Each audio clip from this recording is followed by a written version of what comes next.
Баршаңызға қайырлы күн достар. Бүгін сіздермен өте дәмді әрі оңай жасалатын хит торттардың бірі Наполеон тортының рецептімен бөлісетін боламын. Видеоны соңына дейін қараңыздар. Мен осы видеода осы Наполеон тортының өте оңай, ерекше рецептімен бөлісемін. Маған тіркеліп лайк басып қойыңыздар, себебі менің каналымда өте оңай жасалатын торттардың, салаттардың, тағамдардың рецепті бар.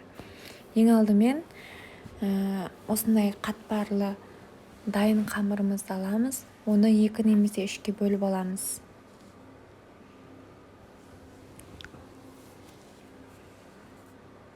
Одан кейін бірнеше бөліктерге бөлеміз.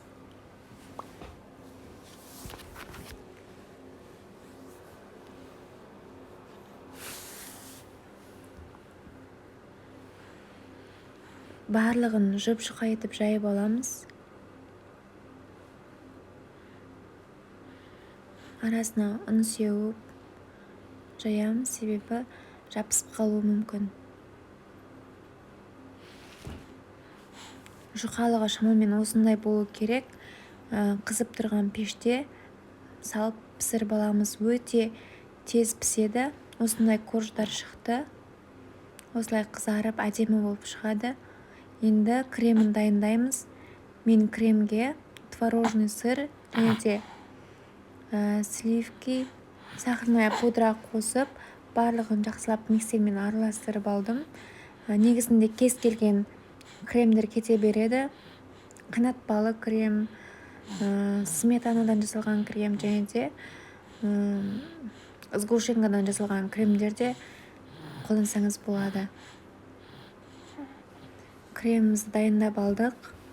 Енді корждарымызға жақып шығамыз.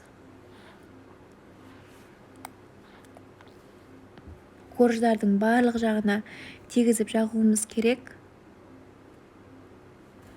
Осылай бірін-бірінің үстіне қойып жағып шыға береміз.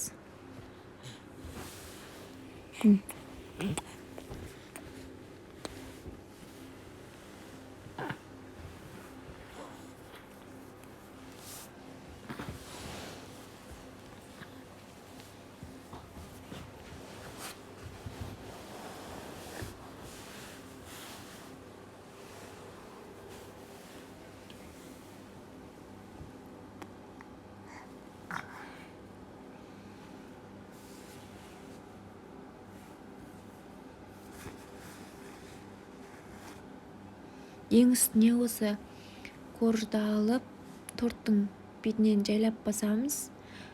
Торттарымыз бір-біріне бірігу үшін. Одан кейін бетіне кремді жағып шығамыз. Және де артық бір корж алып қалуымыз керек. Бетіне себу үшін алып қалдым.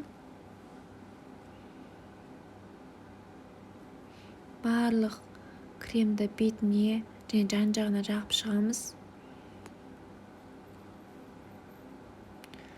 Сосын тортымыз әдемі дөңгелек пішінде болу үшін осындай форма қолдандым. Шет-шетіне жағып тегістеп шығамыз. Одан кейін артық алған коржымызды езіп бетіне сеуіп шығамыз.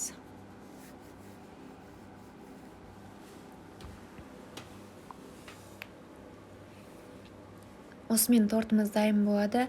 Өте дәмді шығады. Міндетті түрде жасап көріңіздер. Оңай жасалады.